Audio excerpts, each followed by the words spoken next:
Hello. This is episode 236, and today we're chatting about the influx of low-carb products, how to decide what's right for you, and how to live without if you just don't want to spend all the money on all the things. How keto changes over time, really chatting about how the ketogenic diet you have on day 10 is completely different than the ketogenic diet you have on day 679. And it's really important that you understand that your body changes. Congratulations. And therefore your ketogenic diet has to change with it. The 1, 2, 3 steps to successful keto. I think step 2 will surprise you. And how to listen to your body for great success. If you have questions about today's content, you can head to healthfulpursuit.com/contact and ask me. Just write me a little note. Tell me what you think of today's episode. Ask me a question if you're stuck on something, or just say hi. Our guest today is Kyndra Holley. If you don't already follow her on Peace, Love, and Low Carb, go check her out. She's amazing. Okay, let's do this thing. Hey, I'm Leanne Vogel, and you're listening to the Keto Diet Podcast. I've put together a free 21-page guide on achieving weight loss on your keto diet if nothing is working. Did you know imbalanced hormones are generally at the core of all struggles that women face when it comes to our weight? Grab your free guide at ketoforwomen.com to get the steps you need to overcome the hurdles standing in your way. Thanks so much for listening, and let's get started with the show.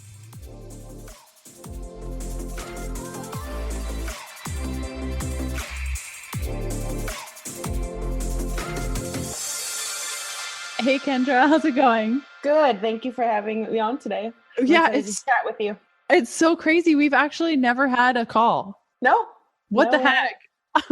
Long overdue.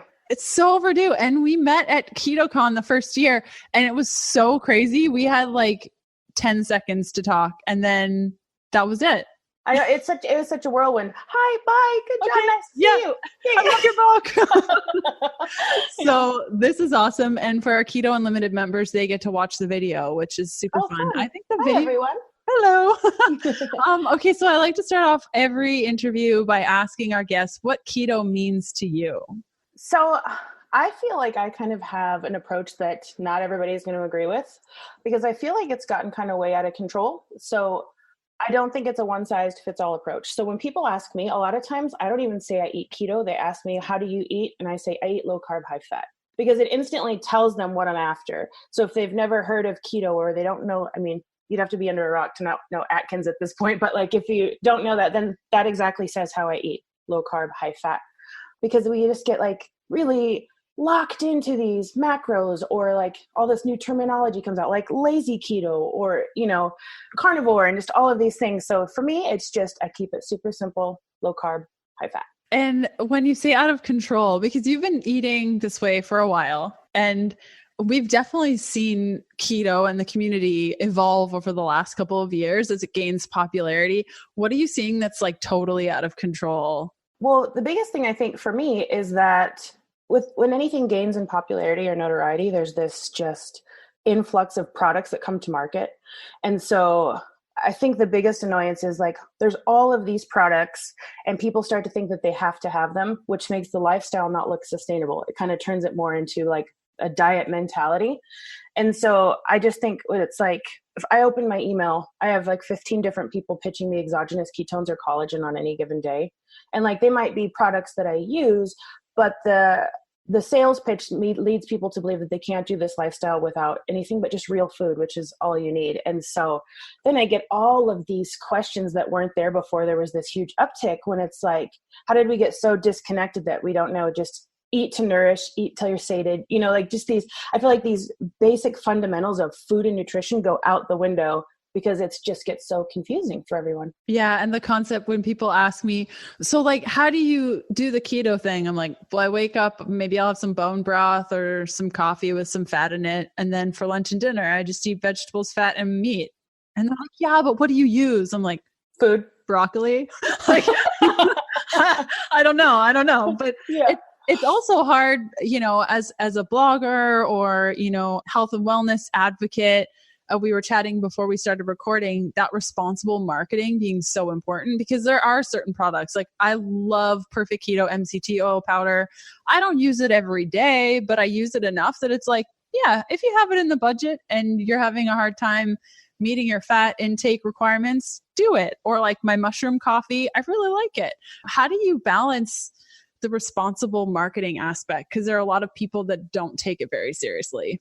So I take it very seriously, and I've been like really candid on Instagram about it too. So I've made it very clear that I will never share anything with them that I don't actually use and love and would spend my hard-earned money on. If I get it for free, I disclose that. If I have a partnership with them that will pay me, I disclose that also, but I let it know that it does not sway my opinion, of the product. But I think the biggest thing is just, I'll even say, like, when Perfect Keto came out with their nut butter, it is hands down the best nut butter I've ever tasted. But I said in my stories, I want you to know, I would never pay $19 for this. It is amazing, it was sent to me for free. And I feel like that establishes me with my readers, because they know that if I put my name behind something, that there's truth and integrity behind what I'm sharing. Because I see, it's the same with the network marketing model, which I do believe in the network marketing model, but I don't believe in all of this new online influencing where it's like, I sign into Instagram and I feel like you bait and switched me because I came here for your food and like how funny and, charismatic you are. And all now you're showing me is beauty counter, Yeah. So it kind of, but it's all for me. It's like all honesty and integrity based. And I'm not afraid to say if I don't like something. And for every 10 products I show, I was probably sent 100. And I make no promises to brands. I say, hey, I'd love to see if we could work together. I need to try your product. I need to see, first and foremost, what's your ingredient list? I'm not going to be pitching things that are just full of crap ingredients. And so it starts with looking at the ingredient list and then being like, would I use this? But I'm also, like I said, I'll also say, this is awesome and it tastes good, but kind of like you're saying about the MC2 oil, you don't need this to successfully live a keto lifestyle. But if you can afford it, it's awesome. And I love it in my coffee. Mm-hmm. Yeah. It's so important. And you're so good at that balance. And I know that when back in, I think it was June, we cut all sponsorships all over the blog, like every little bit of it was all gone because we had somebody managing our partnerships. And I started getting really detached from that whole thing of, I was still vetting the products, but a lot of companies were getting through the doors that probably shouldn't have. And it just got to be so mucky and there were so many and it was just overwhelming. And I think it can get like that, in that growth space where you're growing and you're like, I need people and I need to patch these holes because it's getting crazy. I love how you've always been super honest about that. And it is really important. Like, I don't even promote the Perfect Keto nut butter because you're right. It's way too expensive and it probably needs to be that expensive with the ingredients, but you can easily make that yourself if it's that important to you. And so I didn't even share it. I'm like, you want how much for a little jar of nut butter? And I kind of thought that I might hear from them and have them being like, okay, whoa. But I was like, I said, this is amazing, but I would never, ever pay this much for an 8-ounce jar of nut butter, just so you know. But I want you to know, like, if a $19 jar of nut butter is in your budget, like this might be the one you want. But like, I was very clear about it. And so I got a lot of messages saying, hey, I really appreciate that. Yeah. And it also depends on the lifestyle. Like, you can make your own bone broth. You can totally do that. I hate doing it. Like, it makes your house smell and you can't really make a bunch of it at once. So I purchase my own. But I think, all these little steps and everything that you share, it's very easy for a consumer to be like, okay, I can use that same approach when I'm looking for my own products. Right. So that's really important. Today's episode continues after this short message from one of my sponsors who make the show possible, plus give you some great deals on my favorite things. I'll never forget the day that I learned about the toxins, hormone disruptors, cancer-causing garbage that were in beauty care products. It really enraged me. And that was 13 years ago. It's taken me a really long time to build up a beautiful collection of beauty care products I know, love, trust, and don't cost an arm and a leg. Because okay, it is not necessary to spend $120 on a toxin-free cleaner. So do you need to worry about the toxins in your beauty care products? Deodorant, cleanser, toner, moisturizer? Yeah, I think it should at least be on your radar. And we are exposed to toxins on a daily basis in the water we drink, the foods we eat, the air we breathe, the technology around us, that making changes to our beauty products is at least something that we have control over. This is where Primally Pure comes in. It's my go-to deodorant, body butter, cleansing oil, the complexion mist. Like, are you kidding me right now? The dry shampoo, all with real, recognizable, and safe ingredients. I love everything about Primally Pure, from the fair cost, handmade products, recyclable packaging. All of their staff is amazing to work with. It ticks off all of the boxes. When you go to healthfulpursuit.com/safecare and use the code KDP10, you get 10% off your Primally Pure order. Again, that's KDP10 for 10% off at healthfulpursuit.com/safecare. What's firing you up lately? Because at least once a week, I watch you on Instagram stories talking about something that's got you fired up, and you say it in such a loving, kind manner. What's got you like all fired up now? I think it all my rants kind of stem from the same place. Like I will always fight for the underdog. Like I've had people in my life tell me that I had like wounded bird syndrome because I would try to like take everybody in and fix everything. Like I'm empathetic in that manner almost to a fault, because kind of comes at the cost of some of taking care of myself. But I get really fired up when people are just mean or rude, or like I will snap back at internet trolls like it's nobody's business, and not everybody likes it. They say delete and block, but you don't get it all day long. And like I just kind of have this mentality like life is hard, man, and none of us make it out alive. So why do we have to like beat each other down while we're here? Like the end result is the same. And like I think if I were to narrow it down to one kind of area, it's how everybody's fighting over food. This kind of like one size fits all mentality, food police, and like keyboard cowboys, like saying things they would never say to your face, or like deciding who you are as a person from like what your plate of food looks like. Like I posted my breakfast yesterday and I was like, wait for it. Here comes are you really going to eat all that? Yes, I am. I'm starving and whatever. I'm starving, but also this works for me. It might not work for you, but this works for me. I know my body, and so like, I just get really fired up at people just using technology as an excuse to let basic human decencies go out the window. Mm-hmm. Yeah, I get the opposite of the meals you share. You sure don't eat a lot. I wish you would eat more. And it's like, I don't take pictures of everything I eat. That would be ridiculous. Like right. Most of the times I forget, but yeah, it's really interesting. I definitely have a love-hate relationship with social media. I mean, it allows us to connect to the community and it's so great, but there are so many things, especially lately, where I look at things and like, that's not actual real life. And a lot of the things we share is just this tiny little snapshot of what's actually going on. I've definitely tried lately to be as real as I can so that, I look up to certain people on social media and I'm like, yeah, if only I had blah, blah, blah, my life would be better. And it's like, it doesn't work like that. It doesn't. And I always try to remind people, social media is a highlight reel. Like you're scrolling, like, oh, they have it all together. Look how pretty her hair and makeup is. Oh my God, her husband's so great to her. She has the best behaved kids ever. No, she's probably filing for divorce and she's a hot mess. Like she's just not going to show you that. Right. So you can't, this isn't my quote. I think it's Stephen Furtick. This is, you can't judge your behind the scenes by someone else's highlight reel. And we do that. And social media allows us to feel less than, or start to feel shame and guilt and like we're doing something wrong when we're just different. But you're not seeing the full picture because people only show you what they want to see. And so that's kind of another area where I've made it my mission to show the good, the bad, the ugly. Like I tell it all like that. Kind of a turning point for me was a few years ago on my blog. I wrote a post called I'm a healthy living blogger with a secret. I got fat again because I had put back on all the weight that I had lost. And then I felt like a fraud, like behind the scenes. And that really kind of started all of this like sense of community and honesty and banding together with people and just sharing it all so that people felt less alone.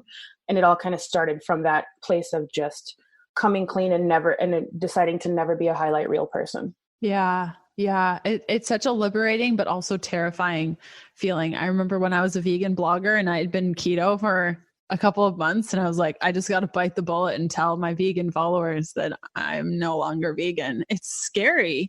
It is. It adds on to the layer of like, this is how I support my family. Like, so it's terrifying.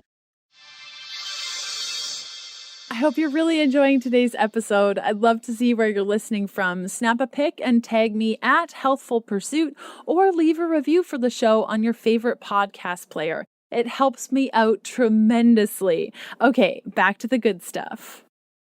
Now, you mentioned keto and eating, having eaten low carb, high fat for quite some time. Has it adjusted over the years? Like, I'm assuming the day you discovered a ketogenic diet, the way you were eating then is completely different than now. How has that adjusted over time? Yeah, it's definitely been a learning curve, and it's allowed me to tell people kind of start with where you are and learn as you go. Because for me, when I first started, my first introduction to it was Atkins, and this was well before I even started my blog. And it was just like, I had a friend that had kind of pitched it to me from the standpoint of like, we can eat like bunless bacon cheeseburgers, we can drink Michelob Ultra. And I was like, she's like, a whole bunch of ranch. And I was like, I'm in, yes, this sounds amazing, and I had age and hormones on my side, and the weight fell off pretty effortlessly, but I wasn't at all focused. I mean, I hate this saying, but it's true. You don't know what you don't know. Like, I didn't know anything about nutrition. I just knew that if I cut my carbs, it would work for me. So I was still eating a lot of frankenfoods, packaged foods, processed foods.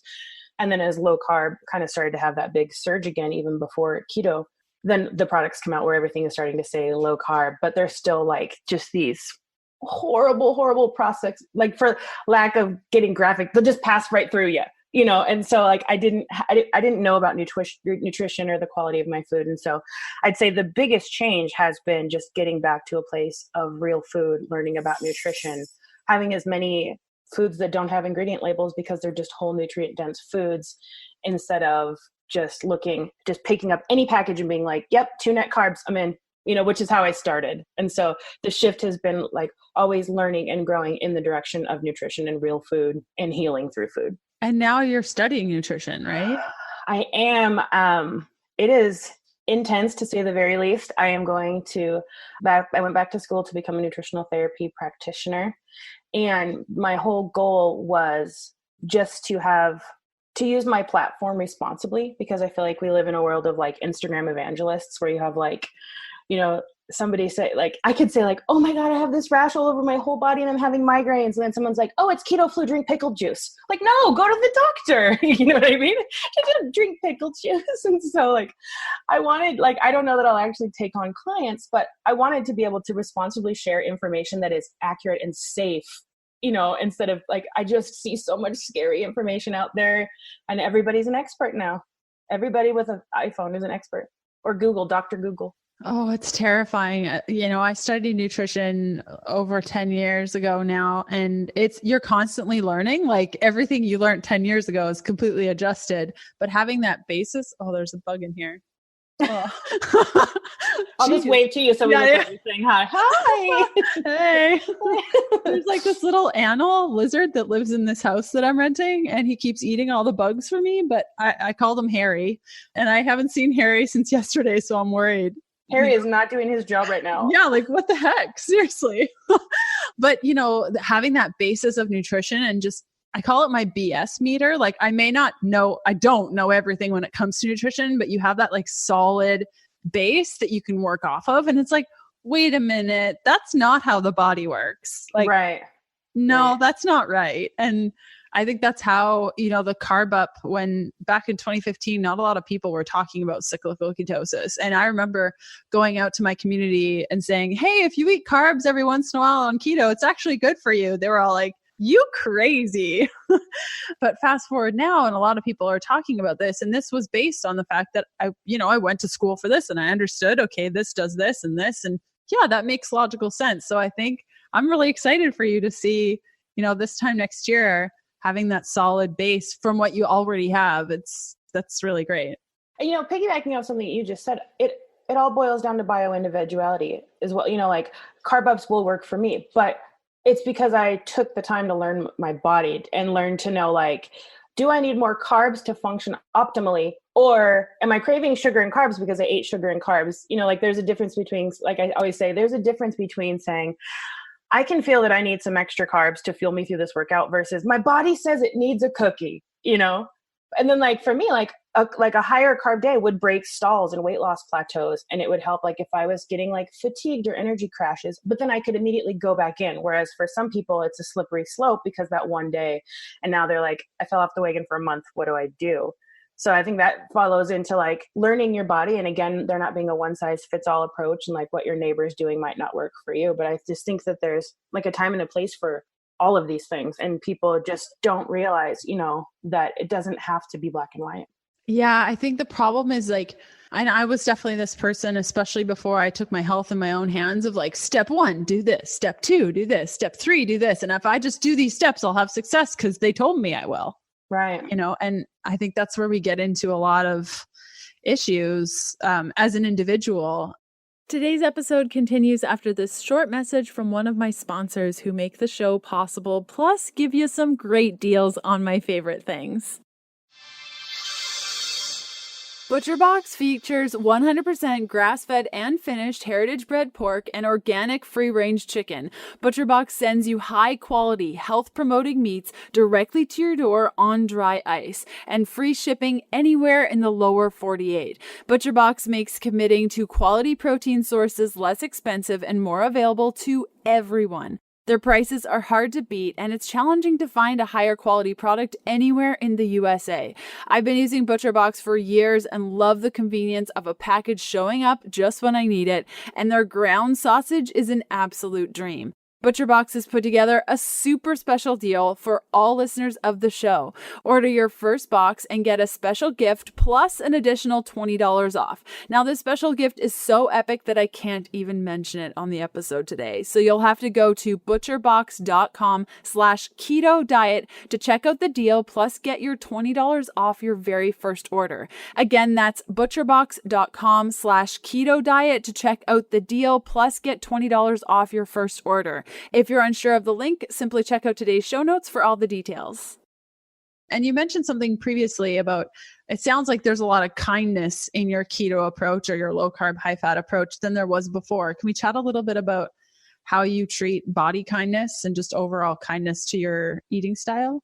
Yeah. I mean, I really have kind of like, I've started joking and calling it my uniform because more often than not, like people are like, does she ever change her clothes? No, I don't. I wear that shirt until it's going to fall off that just says human, kind, be both, and I apply it to everything. But I've started telling people, because we have this whole body positive movement, which I think can get dangerous because you have some people that are very, very sick that have jumped on board and being like, I'm beautiful at any size. And yes, you are, but it doesn't mean you're healthy. And so like, I always tell people, there's no wrong way to have a body. Like the simplest terms, there's no wrong way to have a body, but the best gift you can give yourself is to honor it and nourish it and just to figure out, what that is. And, kind of like you're saying, I think that we are programmed to want a step-by-step roadmap to like from point A to point B with no deviation and just like, but I did everything right. like you're saying, I did this, and this, but like, why didn't I get results? And so I always just tell people, just give yourself grace. And if you commit to one thing, and that one thing is every day just being a little bit better than the day before or making one good choice the day before, then you're going to have made so much progress over a year's time, over a month's time. And that, you don't have to know everything to get started. So people will say, well, how do I get started? And I'll say, I know that this sounds super simple, but just start. Like learn as you go, research, find some, reputable people that you can learn from. There's so much free information out there, but just get started and then just focus on being a little better each day, as you go. Like I said, I didn't jump right in and know anything about nutrition. That took me years, but I still found success in what I was doing and I got healthier and I'd lost weight. And, so I just think that we all need to give ourselves a little more grace in life and our health journeys in business. And so I kind of really try to, when I see people being hard on themselves, I really just try to go back to that. Like we are more than our pant size. We are more than our weight. Like there are so many, like I always tell people, I'm like, yeah, I'm still an overweight person, but there's a million other things you should want to know about me.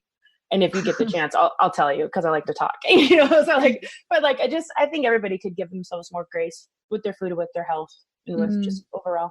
And you mentioned before, a blogger with a secret and coming out and saying like, I've gained weight back. What has your relationship been with your weight and just overall weight loss? it sounds like originally you were like, yeah, let's lose weight. And now it's less of a priority for you. What was that transition like? And do you still struggle with it sometimes?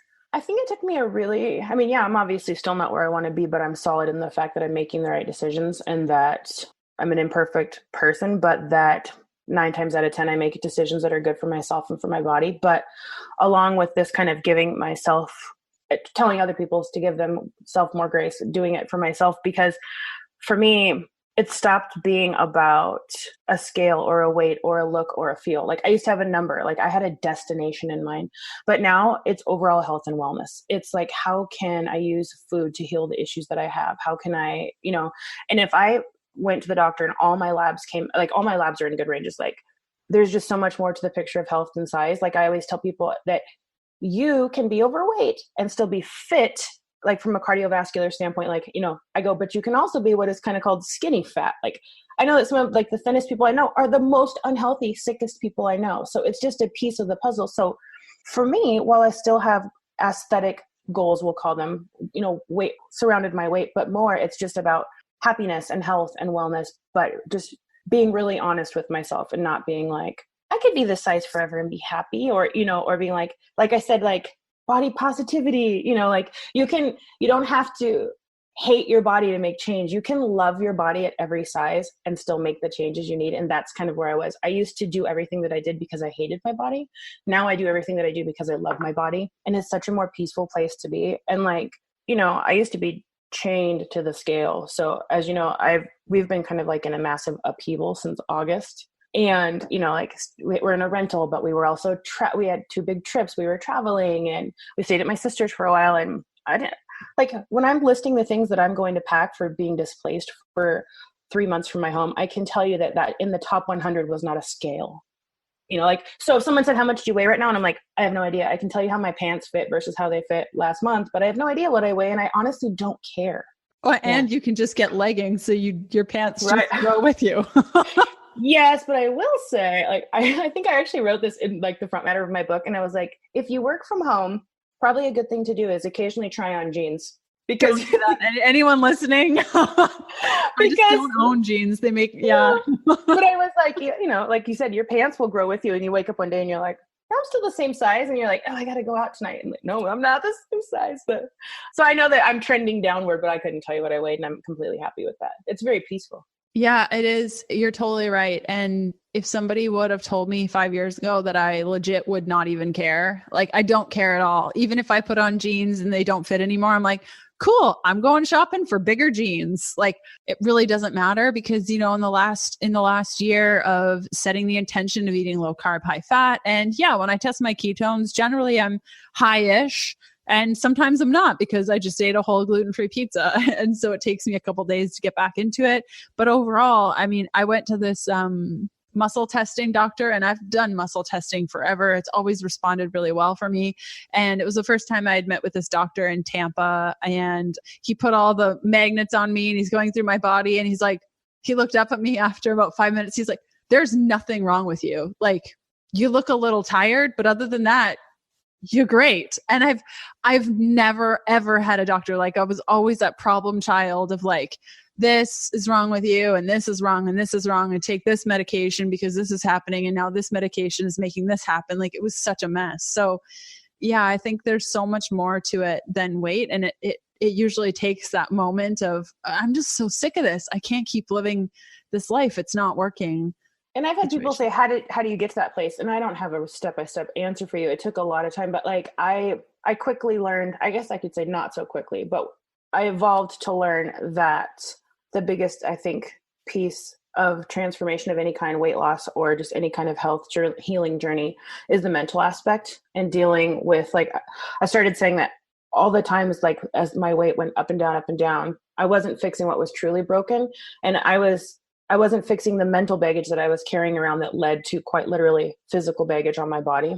And so I felt like I really turned a corner and started making change when I started putting in the work for my mental health. And I know that that's not an issue for everybody, but I know that it's an issue for far more people than are willing to give it credit for because of the stigma around mental health. Yeah, mental health. You're probably the fifth guest this week to mention mental health with me. So I feel, and it's so great that we're talking about it more. And maybe our special Keto Unlimited chat that we'll do right after this will be about mental health, because I'd love to delve a little bit deeper into that. I think it's such an important topic. And you're right, it has that stigma around it that nobody really wants to talk about it, but a lot of people are experiencing it, and there's a lot of shame around it. What are you working on right now? Like what you got going on? I am working on a dairy-free book. It's called Dairy-Free Ketogenic Cooking. It should be up for pre-order soon. And I just kind of made it my own personal mission too, because I'm not really a fan of coconut, and coconut is so like I'm a fan of your coconut, your dog coconut. Okay, I was like, yeah, you're like gonna be happy with it. I'm hanging up on her.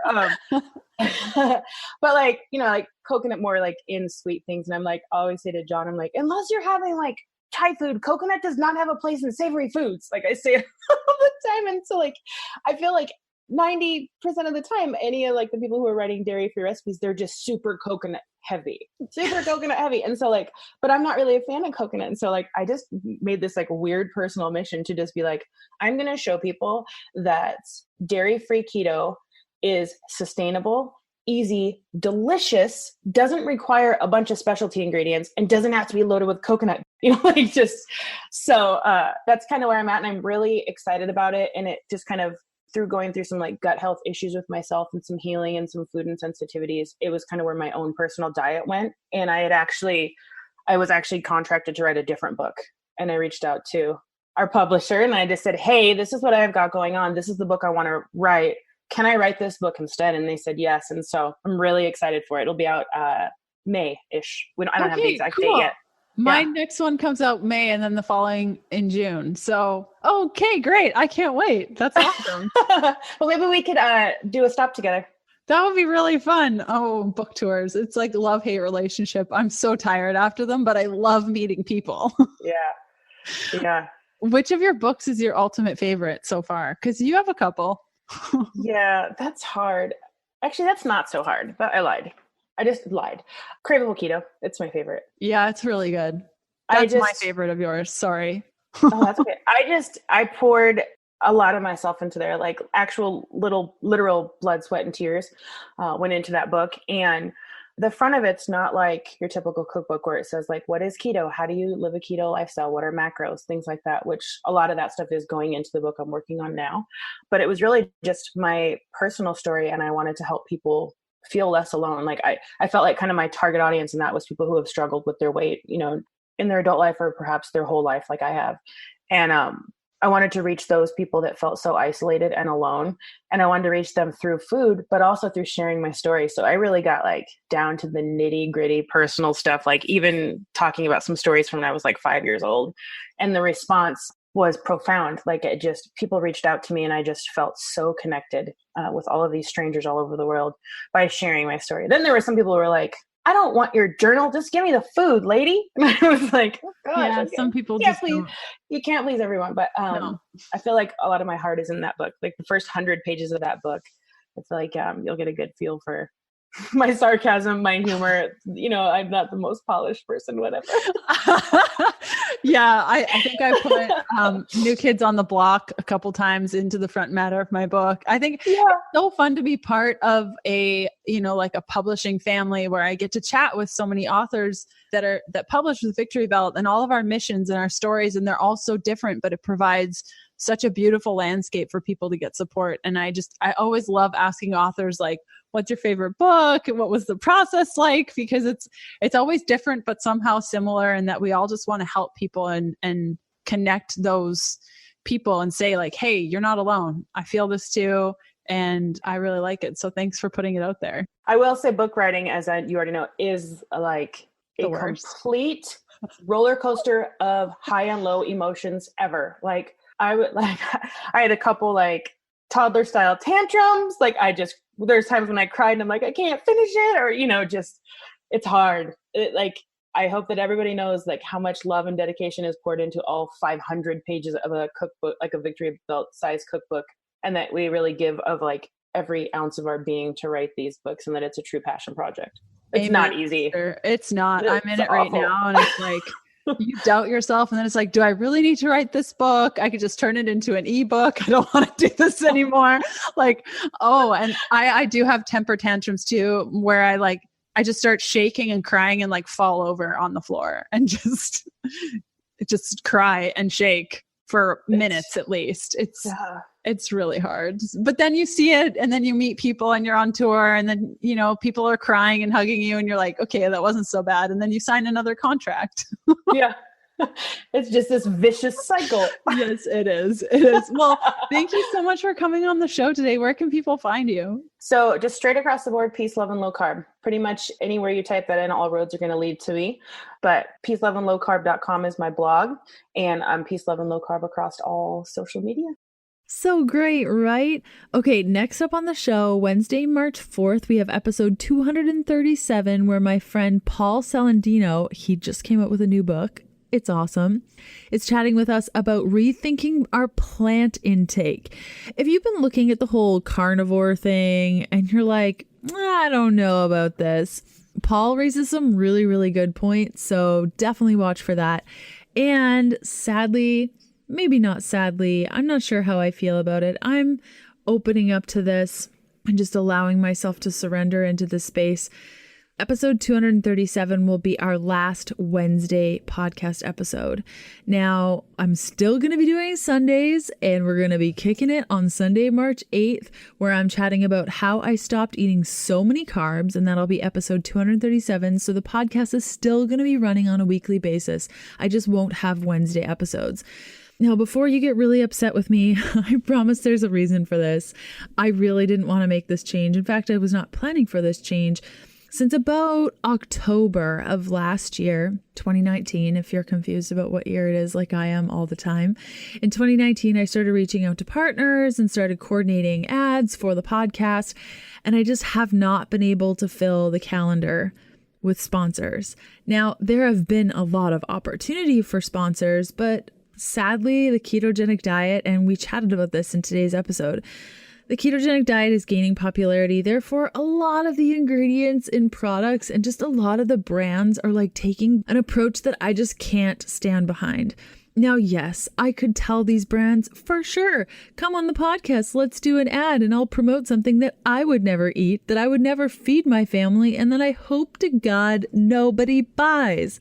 I know that podcasts do this, and, you know, it's never really been a struggle for me. I'm sure that I've left oodles of money on the table, but to me, it's so important that every single thing that I recommend, everything that I say comes from an honest place. And I'm just not comfortable saying yes to brands that I would personally say no to. And I couldn't imagine sharing those brands with you. Now, I've made mistakes in the past where I share brands that end up being total jerks, and I've communicated that multiple times. Actually, it's only happened like twice.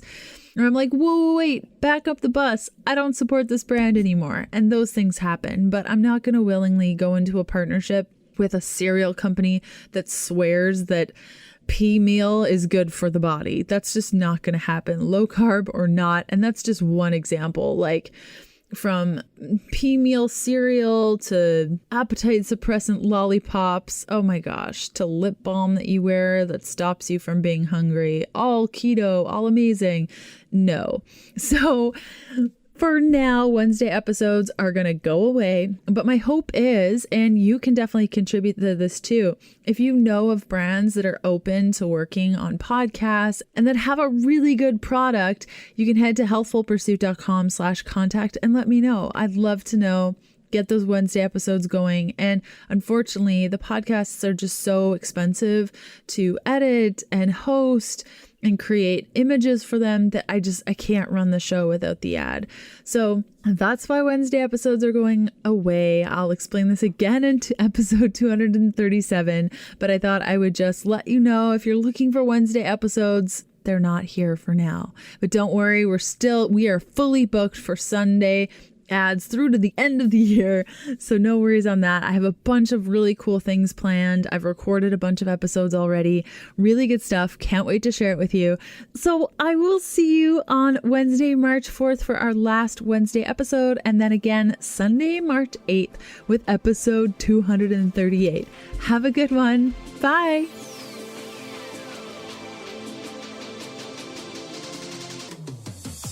Thanks for listening to the Keto Diet Podcast. Join us again in a couple of days to discover more Keto for Women secrets for your fat-fueled life.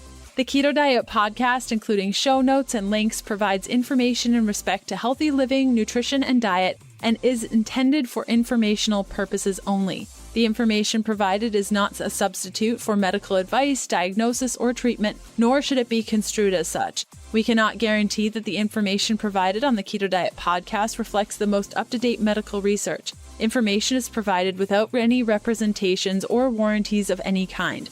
Please consult a qualified physician for medical advice and always seek the advice of a qualified healthcare provider with any questions you may have regarding your health and nutrition program.